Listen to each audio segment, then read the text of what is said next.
Welcome one, welcome all. Thank you for tuning in to Cedarly Radio, your guide to films playing at the Art House for the week of September 13th to September 19th. My name is Aaron Spears. And I'm Dave Huffman. On this week's episode, we'll be discussing Official Secrets, The Goldfinch, Linda Ronstadt, The Sound of My Voice, and Super Size Me 2, Holy Chicken. We'll also be discussing the Venice Film Festival Awards, the nature and spokespeople for Stunt Documentaries, and our most agenda-filled Cedarly 3 yet as we talk about our best and favorite food documentaries. Well, we always like to start off the show with the last scene first, because it's a backwards show that way. So, Dave, what's the last film you've seen? The last movie I saw is one of the most entertaining movies I've seen this year. It is called Ready or Not. It is the new horror comedy. It's playing at, was playing at our Tower City Theater, is the only one here in Cleveland that we played, but they actually did want us to play it at the Cedarly. We just didn't have space for it. Sure. It's a Fox Searchlight film, and we play pretty much 95% of all Fox Searchlight films Very at the true. Cedarly, but we just didn't have space for this one. And it's a little bit unusual for a Fox Searchlight movie because it is a horror comedy. They don't always do that. There's the studio of Little Miss Sunshine and, Three Billboards and stuff like that. So it was just really, really entertaining. You can't even call it a horror movie. It is just basically a really dark comedy about this woman who marries into a family who's made their fortune playing off of board games. And so as part of the family tradition, you have to play a game whenever you join the family. And if you draw hide and seek, then the family tries to kill you. So, of course, she unfortunately draws hide and seek. That old story. That old thing.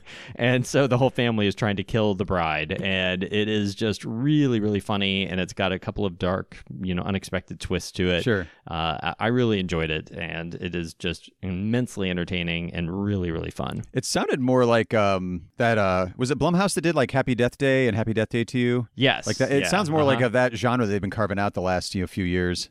Yeah, like Happy Death Day, again, not a horror movie, more of a comedy. Yeah. And this is the same kind of thing. It is just really, really funny, and I would highly recommend it. Excellent. And what was the last thing you saw, Aaron? The last one I saw actually was part of the Jewish Film Festival, which is continuing in Cleveland here as we speak and as this episode comes out.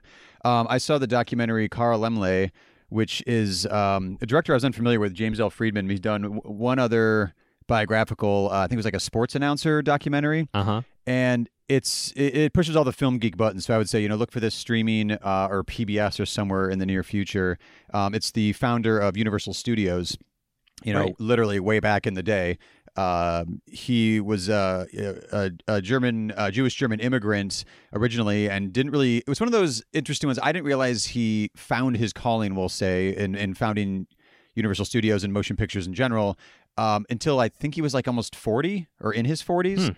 So all of the archival footage of him in the heyday of Universal Studios, once the sound era came and he's doing like All Quiet on the Western Front and all of the Universal monster movies that he was producing, and his son was kind of in charge of production by that point. He just looks ancient, but it's that elderly look of someone who was born in like 1860 that made it to like the 1920s and 30s, where like, modern dentistry and I don't know. I'm not look shaming Carl Laemmle, decades later, but it's one of those like not really camera ready kind of folks as you'd say, but no, it's one of those. If you're into film history as I am, as you are, it's one of those. The content is fantastic, and it goes into like all kinds of nitty gritty detail of like the patent wars between Laemmle and Edison, and how we got an independent group together to legally battle Edison in court for patent rights and all this stuff. So if that's interesting to you, then I would definitely say find it at some point in the future. It should be streaming somewhere. If that doesn't interest you, then it's probably not for you because, like I said, it dives really deep into the film history there. The production of it's fine. It's your standard kind of, archival footage, documentary, and a lot of talking head interviews with film historians. Bogdanovich is in there. Leonard Maltin's in there. A couple of relatives of Laemmle over the years, like a great grandniece and some other people that kind of are aware of the family archive and what they've done are in there. But I would say it's a high recommend for me if you're interested in that. Yeah, it's more the content driving it as opposed to the format or the filmmaking. Production value. Yeah, absolutely. Gotcha. So, and you're recommending Ready or Not? Very much so, yes. So that's still in theaters, right? It is still playing, yes. It's continuing for another week over at Tower City. So if you get a chance, I'd really recommend seeing it. It's very entertaining. And in our newer segment, Just Booked, a couple new films that are coming soon to Cleveland. Dave, you wanted to mention an award winner. Well, yeah, this last week, the Venice Film Festival wrapped up, and there was sort of a surprise win in that the I guess we'll call it a superhero movie, even though it's a supervillain movie. Different take on that. Joker, starring Joaquin Phoenix, won the Golden Lion at the Venice Film Festival, and that is going to be opening on October 4th. That'll be playing over at the Capitol in Chagrin and Tower City for sure. And now, because it's, winning prestige awards, and I don't think it's played yet at Toronto at the time that we're recording this. I can't remember when it's having its screening there, but it is getting really a lot more attention and could be an awards contender. So it could be the kind of thing that ends up playing here at the Cedar Lee, and it would be the first time I think we've played any kind of studio superhero movie if we do end up playing it here at the Cedar Lee. Yeah, at least in first run form. Yeah. Right. Yeah, absolutely. Certainly. Yeah, not brought up, nothing that we brought back for the Late Shift or something like that. But yeah. Just to talk for a minute, like the character of Joker in movies, I find it fascinating over the years because we're both old enough where Jack Nicholson playing the Joker, that's perfect, Yeah. Back in the Tim Burton days. Right. And then I remember when, and I'm sure you do too, when Heath Ledger was announced as cast, what? There was actual outrage for those of you that are younger and don't remember it, that Heath Ledger was going to take on this iconic Jack Nicholson role. And that got obviously became what it is in popular won a posthumous culture. Oscar, yeah. And now Joaquin Phoenix could be an Oscar, nominee for playing that same role. So it's fascinating. It's really interesting that there's such a word gravitas towards a fictional, like you said, superhero role, as opposed to even the protagonist. It's also the weird superhero movie where Batman he doesn't have superpowers, neither does the Joker. They're just master criminal, master, rich guy with a lot of toys. Yeah, exactly. Just well trained in both cases. Exactly. And then also coming up, some things that have been playing at the Toronto Film Festival, although there's some controversy at the Toronto Film Festival with one of their venues not allowing any Amazon or Netflix films to screen there because of their corporate policy against VOD streaming kind of conflicts. Right. But Dolomite is My Name, and The Irishman, the Martin Scorsese film, both of those will be coming up here at the Cedar Lee. Dolomite's in October, and The Irishman is the beginning of November, I believe. Is The Irishman at Toronto? I know it's playing. It's not. No, it's playing in New York. Yeah, that's upcoming soon. Yeah, that's the New York Film Festival. Yes, I love this time of the season too. We were talking before we recorded about some of the critics and their response to movies, right out of the festival. So in the festival bubble, what the response is coming out of movies.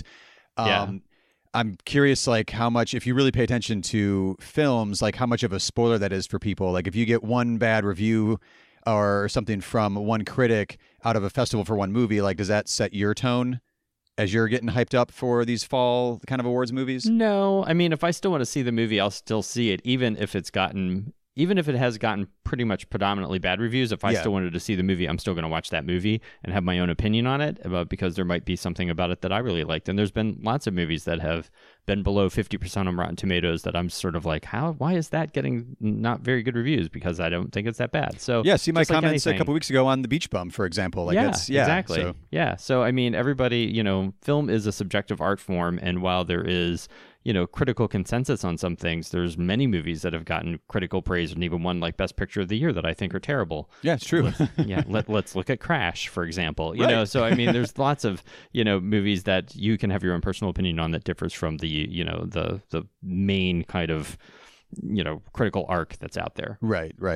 Well, we'll be right back with the new films opening this week at the theater.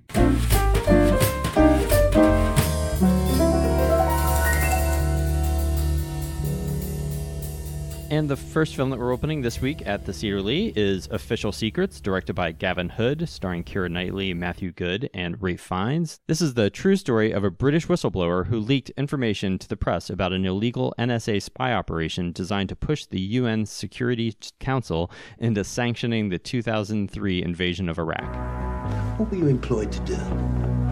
I translated signals intelligence, and I reported anything of interest to my clients. You're a spy.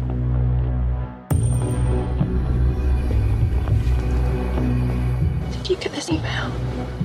The Americans want us to help them get a UN resolution for war. So, you work for the British government? No. No? This proposed war is historically unpopular. I work for the British people. I do not gather intelligence so that the government can lie to the British people.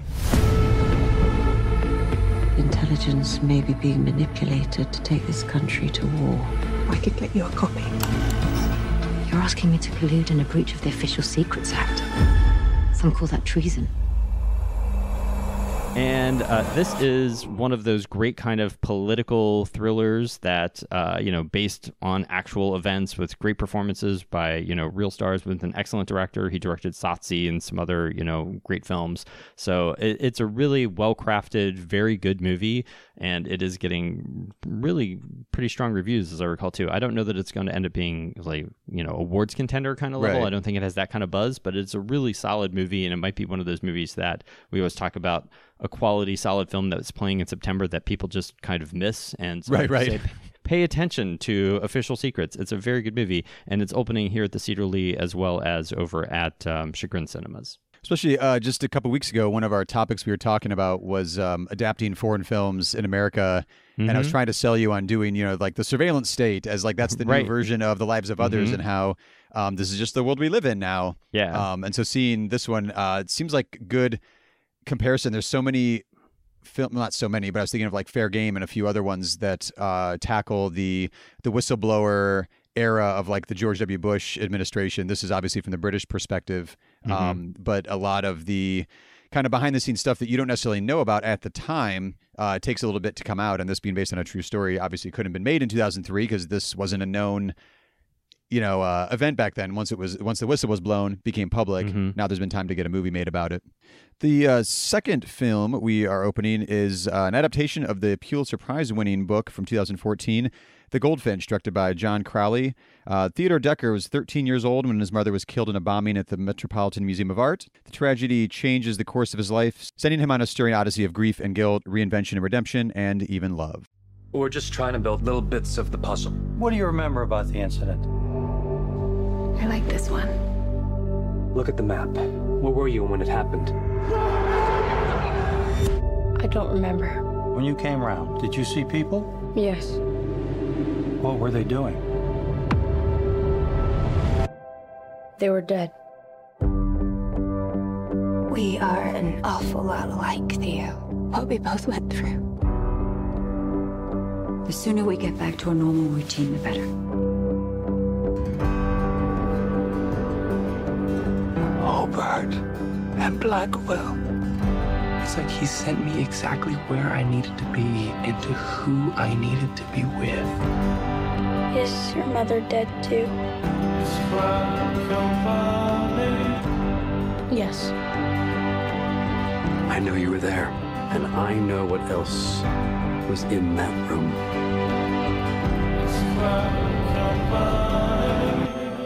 The Goldfinch. This one I would say is a much anticipated on so many levels. This is the director of Brooklyn, which was a huge critical and commercial success a couple years back. Kind of put Saoirse Ronan on the map as far as like, or on our radar is what we always call like art house royalty. Like she's in a movie, this is pre-Lady Bird for her.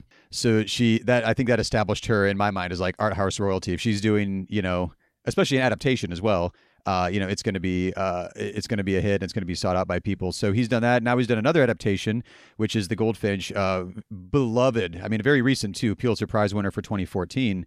It's always dicey to me. Like you're taking, great cast, great book source material, and then you're going to adapt it. Are you going to piss off the built-in audience that loves the book? Like, how do you handle it with kid gloves? I don't know, but I mean, I haven't read the book. Have you read the book? I did not finish it, but I did. It was one of those I was reading. I was really into it. Then I forgot I was reading it, and it was due back to the library. So I was like, crap. No, the prose. It's a lot of inner monologue, though, too, which I find interesting to see how they're going to develop that as a film. Well, I think the trailer for the film is really interesting because it's one of those things that it's hard to, after I watched that trailer, I was like, I'm not 100% sure I fully understand what it is, but it made me want to see the movie. You know what I mean? Which is unusual. Most trailers kind of give away too much. This one just sort of, whet my appetite to see the actual movie. Yeah, it just gives you the mood and the atmosphere and the tone for it, which I do like. I recognized a few scenes from the portions of the book that I read where I was just like, oh, that's okay. That's what that's going to look like. But you just read The Dust Jacket, didn't you? No, I was about halfway or so. Well, the next film that we're opening this week is Linda Ronstadt, The Sound of My Voice by Rob Epstein and Jeffrey Friedman. It is one of the latest, music biopic that we're showing here of course, recording legend Linda Ronstadt. Baby, you're no good. could literally sing anything. Would you welcome, please, Linda Ronstadt? Linda was the queen. She was like what Beyonce is now. Feeling better now that we're through. She came to LA when the rock and roll scene was in gear and was going. It was the place to play. Linda was a very determined woman. I knew she was going to be a big star. Linda is such a perfectionist. She's a pain in the ass sometimes. She was the only female artist to have 5 platinum albums in a row. The winner is Linda Ronstadt. It was like, bang. Yeah, baby. She was the first female rock and roll star. Try following Linda Ronstadt every night. But people didn't notice the difficulty of being a woman, trailblazing, and having the success of a Mick Jagger. The rock and roll culture seems to be dominated by hostility against women. What happens is that they lose the ability to focus on themselves as a person rather than as an image, you know? Yeah, this is back-to-back weeks now, and it's not even like we have this random assortment throughout the year. It's like back-to-back. David Crosby last week, Linda Ronstadt this week. Yep, and it's, Rob Epstein and Jeffrey Friedman are obviously Oscar-winning, great documentarian filmmakers. This is a very solid biopic. I'm not going to say that it's breaking new ground in the documentary world, but it's a very, it's a strong film. If you're a fan of hers, you're going to love this movie. It's got a lot of her great performances, great music in it, of course, and it's actually her narrating it. She's been out of the public eye really for the last almost 10 or 15 years since she was diagnosed with Parkinson's, and it was really affecting her voice. She lost her voice, but she is narrating this film, so she's in the film as a contemporary talking about it, and you see her in there and you hear her just kind of narrating her life a little bit, and of course there is the great tragedy and her friends commenting on the fact whenever she lost her voice, because her voice was so amazing, she could really sing everything. That's one of the things that Linda Ronstadt was known for.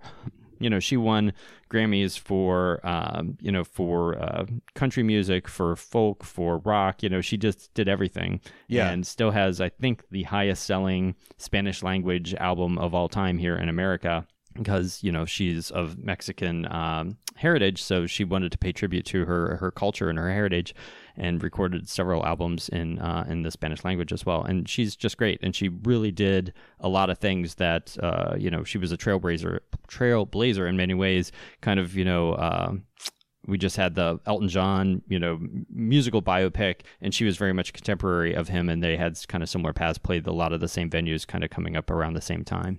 With Rob Epstein and Jeffrey Friedman, as you mentioned them, Academy Award-winning documentarians, it's always exciting to see documentarians that, like Celluloid Closet's still one of my favorite documentaries that I've ever seen, because it got me into documentaries way back when on video.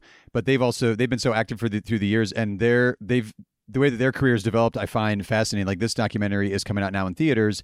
They just had a movie called State of Pride that's a YouTube original documentary that's free on YouTube if you want to go check it out. So if you want to do a filmmaker double feature there, you can do Linda Ronstadt in the theater and then enjoy State of Pride in the comfort of your own home, or if you must, on your phone on the Uber ride back to your place. The next film we are opening this week is Super Size Me 2 Holy Chicken! It's got an exclamation point, as I mentioned last week. You got to say it the proper way with the proper pronunciation. This is Morgan Spurlock's follow-up, 15 years since he did Super Size Me. The fast food industry has obviously changed a lot in the last 15 years. So Morgan Spurlock this time is taking a look at the state of the fast food industry by opening his own chicken franchise. Has fast food gotten healthier? Absolutely. Has fast food truly turned a corner? To find out, I could go back on an all-fast food diet. But something tells me this calls for a different approach. I want to start my own fast food restaurant. You're crazy. Yeah. Tell me what kind of food. The most eaten animal on the planet. Chicken. If I can have the farm that brings the chickens to the restaurant, that's a good story. Go forth and find your chickens. I am your chicken father. That is a lot of chickens. My free-range, cage-free, no hormones added, humanely raised, natural chickens can get the USDA's seal of approval. Sounds amazing. Until you start to realize how much of that is labeling. What's the smallest space we could give them that would still be quantified as free range? Free range. Welcome to your fluorescent lit restaurant. Everywhere you touch is just greasy and sticky. It's like somebody cleaning the grill with like cleaning solvent. Oh, research is what this is. Welcome to Chicken Corporate Training. Woo! They've been health washing the dirty, unhealthy truth. Fresh green herbs give a health halo. The term fried has evolved to crispy. Artificial grill marks. You can paint them on with dark food coloring. How healthy are our sandwiches? I think that answers my question. Would you say Spurlock like invented the stunt documentary or just popularized the stunt documentary with Super Size Me 15 years ago? You know, I guess I don't want to say conclusively that he invented it, but he certainly is the face of it for sure. That's the way to put it. Yeah, it wasn't. He wasn't even.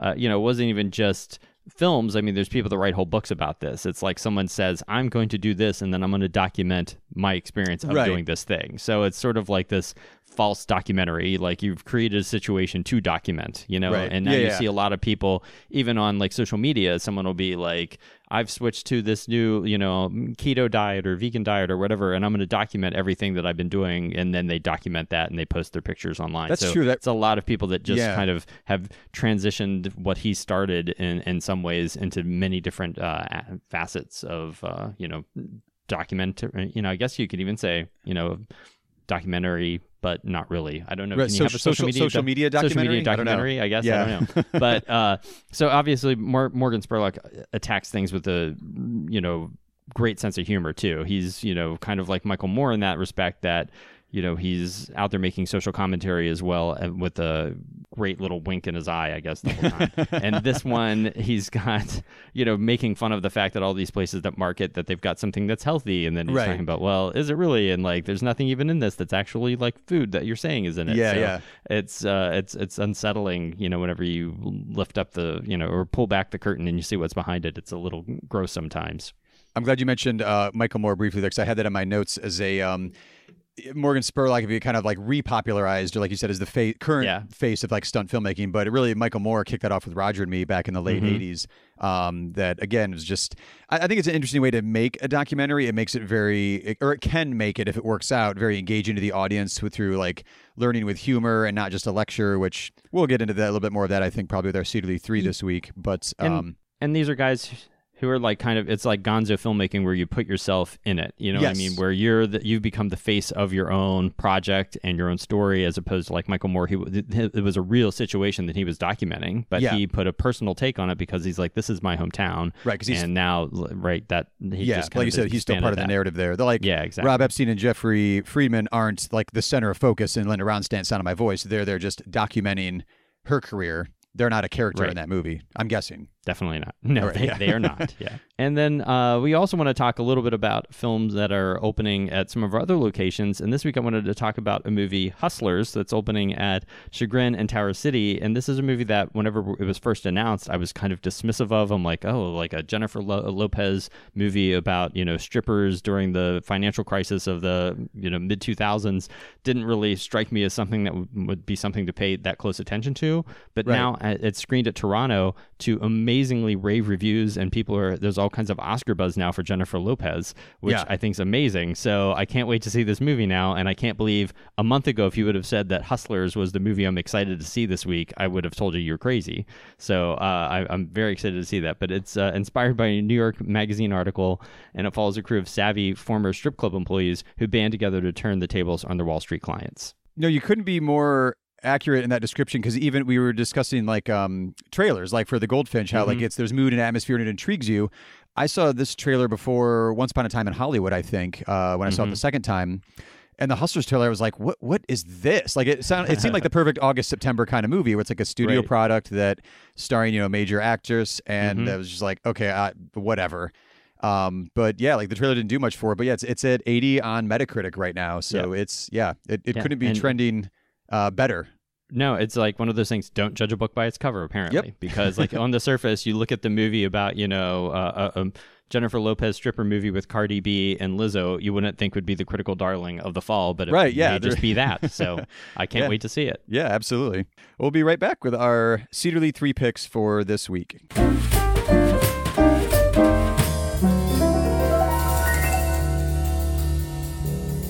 Well, each week we like to take inspiration from one of the new films opening and suggest 3 films to broaden your cinematic world. This week's topic was inspired by Super Size Me 2 Holy Chicken. And Morgan Spurlock, kind of in general, as we kind of mentioned just a few moments ago, the whole kind of like face of stunt filmmaking. We're looking at just food documentaries, though, this week, which, as we mentioned last week, coming from kind of but a literal like vegan and vegetarian point of view here, there's maybe some agendas might be coming your way, some of the documentaries that we've chosen. It did seem to be, though, we've mentioned over the course of the show, I think, a lot. Documentary is one thing, and then nonfiction, is nonfiction. Then fictional films have drama, musical, western, comedy. There's all these subgenres. Within documentaries, there's also subgenres. Food documentaries is a subgenre, but then within that subgenre, there's exposés on the food industry. There's stunt food, like you're saying, like documenting the process of, only a juice diet for a month or whatever. There's, but there's also like a celebration of food too, where there's some that are just celebrating how awesome food is and how elaborate you can get with cuisine. Did you tend towards a specific subgenre there, Dave, or did you kind of go for something all over the map? Well, again, since, like you said, there could be a little bit of an agenda here, since, I am an animal rights vegan, I have a hard time watching a lot of documentaries if they are, I can't really watch documentaries that have a lot of cooking, unless whenever they're, cutting up animals. Like, I just can't personally watch it. Like, I have to, it freaks me out. Like the food industry expose ones. Yeah. You see, like the chicken coops and the concentrated feedlots and... No, I'm talking about like the ones that are like celebrating this chef because he's so amazing. I can't watch those because to me, I'm like, oh, this guy's like Freddy Krueger. You know what I mean? Right. It's just so gross to me. So, but like some of the food expose ones, like we just showed,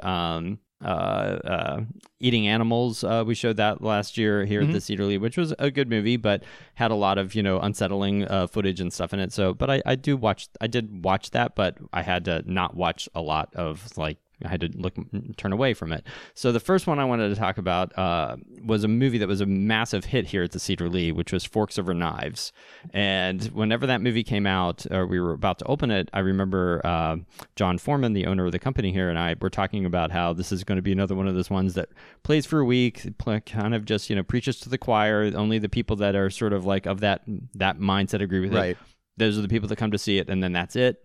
This movie played for, I think, almost 2 months here at the Cedar Lee. I think so too, yeah. Maybe a little bit longer. Really blew everybody away. Obviously, there was a little bit of a local connection because of Dr. Esselstyn, who worked at the Cleveland Clinic, was involved with the film. So there was a little bit more of a local interest for it. But it's a really interesting movie in that it talks about the science of why a plant-based diet is probably healthier for people than, eating a lot of dairy and meat and oil and things like that. It's not just plant-based because he's also against oils. Like, he thinks you should eliminate most oil from your diet. But it's a really fascinating film, and I like anything that's really rooted in science. And so this movie appealed to me because of that. I like that they really got into the kind of studies of things and the physiology of why this is probably affecting your body in such a way, and how if you change your diet, you might be able to, take care of things that traditional medicine would say you need, a pill for, but maybe you can take care of it another way. So it's a really interesting film, and it's, I think, still streaming on Netflix. So if you haven't seen Forks Over Knives, it is sort of one of the more essential, newer documentaries about food. It's also, I'm pretty sure, in stock at libraries everywhere, anywhere near you. Yes. Yeah. It's also, I thought it was an interesting one because I remember watching it the first time and then talking with a customer in the lobby afterwards about how the word vegan isn't mentioned, I think, at all in that movie. No. Like, that word is not said. And I don't know if it was on purpose or if they just wanted to use the term plant-based diet, but its agenda is, like you said, science. Okay, so I can pair that up very easy with one of the ones I wanted to pick, which is an obvious pick, but this one I think features amateur science, I would say, but it's backed up with actual doctors and whatnot, which is the original Super Size Me, which obviously excellent. I think you should be watching if you're going to go watch the second one. If you haven't, I think it's streaming. I think it may be on YouTube. I forget. I wanted to include it, though, as an obvious pick, because if you have younger kids or teens or children out there, that one is also fine for them. I believe it's PG. I showed it to my 11-year-old, and he's laughing the whole way through. He's engaged. He's seeing the actual stunt. Like, it kept him entertained. And it was a lot of stuff he knows because I'm his dad, and I, don't let him eat McDonald's. I thought it was interesting that, like, there is actual stuff out there that's engaging. Because, like, Forks Over Knives is good, but not every kid is going to want to sit down and be entertained by that one. Yeah. It's not an entertaining, it's educational. Yeah. Right. But this one I think is both, because you get to see physically the effects of the diet on Morgan Spurlock's body, and doctors being like, "Stop it! You're gonna kill yourself. This is terrible." And the look on my son's face when the scene where Morgan Spurlock's eating in his car and then pukes out the window, I was like, and that's why we don't eat McDonald's. You know, it's one of those kind of moments. But he was just like laughing, and then instantly like, oh God. Yeah. It's like, yeah, man, this is what happens. So, well, related to McDonald's, of course, there's a documentary that is, I will call it food adjacent because it kind of approaches things from the environmentalist kind of aspect. Okay. And that is the movie Cowspiracy. Have you watched that one yet? Yes. It's streaming on Netflix as well.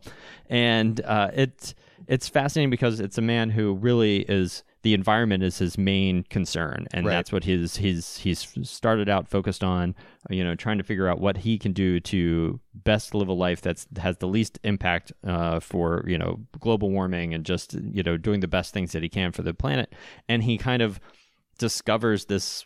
It's called Cowspiracy for a reason, because he feels like there's the meat industry and the cow and dairy industry controlling so much stuff that you can't even talk about it. Like it's basically like this shadow organization out there like throwing money around to prevent truths from getting out, even in so much so that they're influencing what are kind of top tier environmental groups, and that talking about like how Greenpeace won't even meet with him, things like just strange kind of stuff that you wouldn't think are connected, but apparently they probably get money from these organizations, and now they won't even meet with him to talk about stuff. And it's a really interesting kind of almost thriller in a way, and it talks about how sustainability, and he's trying to figure out like, well, what if it's not like a pro animal rights documentary. It really is approaching it just from the environmental standpoint, trying to say like, well, what if I raised my own, livestock and did all this on my own? Would that be a sustainable way of living? And he kind of rules out like, nope, that isn't either, So it's really an interesting movie that approaches it from a completely different angle that I never really think about, but obviously is something to give thought to. It's unfortunately that category of really fantastic movie, terrible title, Cowspiracy. It is a terrible title. It has a subtitle too. I can't even remember what the subtitle is. But it doesn't help. It's bad. It's still, Well, but it's fascinating from, I don't know. It wasn't the movie I was expecting it to be, because it was one of those ones. It was from like 2014, and I think I just finally watched it last year because, again, I'm sort of like, well, I don't need to see another documentary that's going to make me think not eating animals is the way to go, because I already think that, Right. I watched this and I thought it was really interesting and engaging from a completely surprising way. So that's what I enjoyed about it. Yeah, we mentioned that before, not on mic, but that whole idea of preaching to the choir. Like that's you're worried about forks over knives. Like, oh, well, the people that were going to support that are going to be out that first week, and that's fine. But how do you get that film in front of the eyeballs of people who need to see it, but aren't necessarily casually just choosing to go see that movie? The thing I most remember and liked about Cowspiracy was the way people are so dismissive of the methane as a greenhouse gas causing thing, and people are like, oh, you're talking about cow farts, like they just kind of dismiss it as like a joke, and they have a great like collage of clips in there that have all these different local newscasters and stuff making jokes about it, and it's like, well, no, it's a real issue with the amount of waste that's produced by factory farms and these giant sewage pits from these feedlots and things. It's really and the poor people that have to live around any of these things. It's just the impact on people's lives is something that so many people are so far removed. I mean, if you're living here in the city in Cleveland, you're not really touched too much by that. But if you were out in a rural area and your neighbor was one of these giant factory farms, you're living not the best life is probably what's happening. No, it gets into like the local water table. It's ruining the water supply. Yeah, it's a whole mess there. See Cowspiracy for full details. The other one, another one I wanted to mention was, I don't know how many people saw it, but it is one of those, I think people caught it streaming. Netflix, when it first started mostly streaming and moved away from like in the mail DVDs, seemed like they really jumped on documentaries right away there for like the mid to late 2000s-ish. So this one's from 2007 called King Corn. And it's kind of in the vibe of stunt-ish documentaries, because I believe it's like two New Yorkers, two city boys. They go and get an acre of land in the heartland of America and want to raise corn. But the idea is really more to investigate the role of corn and more specifically corn subsidies on where our food comes from.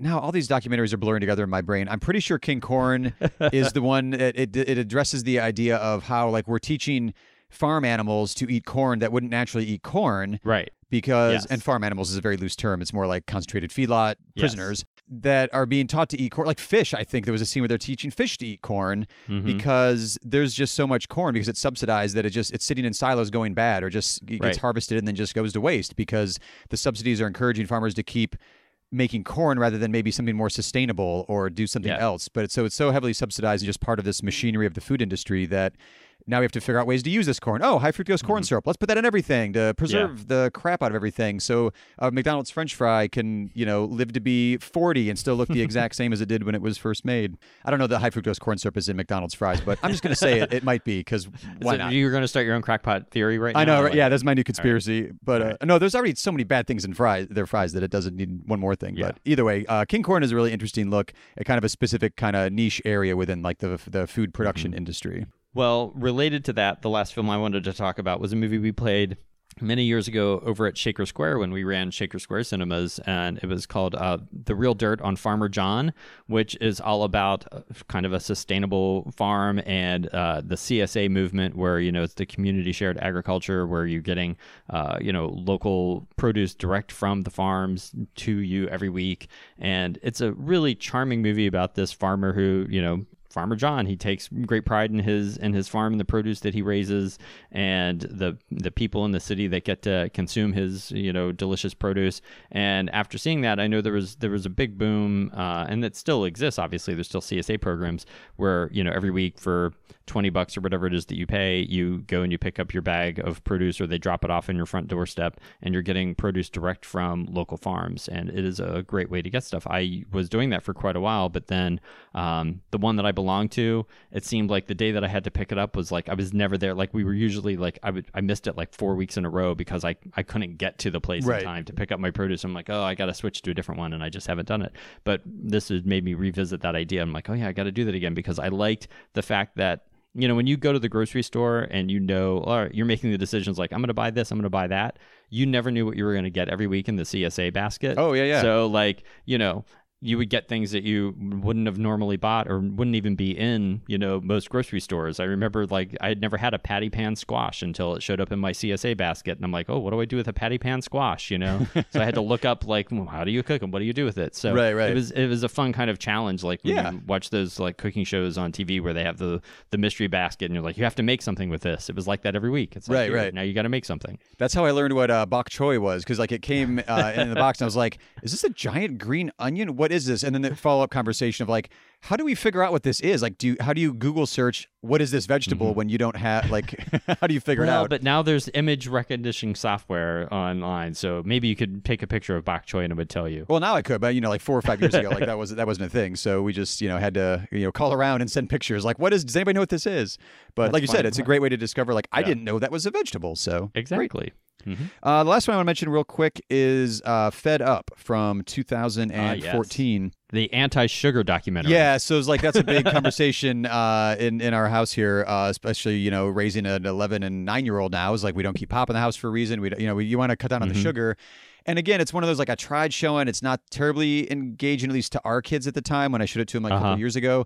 But they got the basic idea to it. But yeah, it's the role of kind of sugar and the kind of obesity epidemic that's is in full swing in this in the United States, and the kind of the food industry role of just like it's never going to stop being amazing to me where sugar is hidden. Oh yeah, in food that we consume. So Europeans always think it's weird that our bread is sweet because there's sugar in our bread here, and in that film I remember them talking a lot about.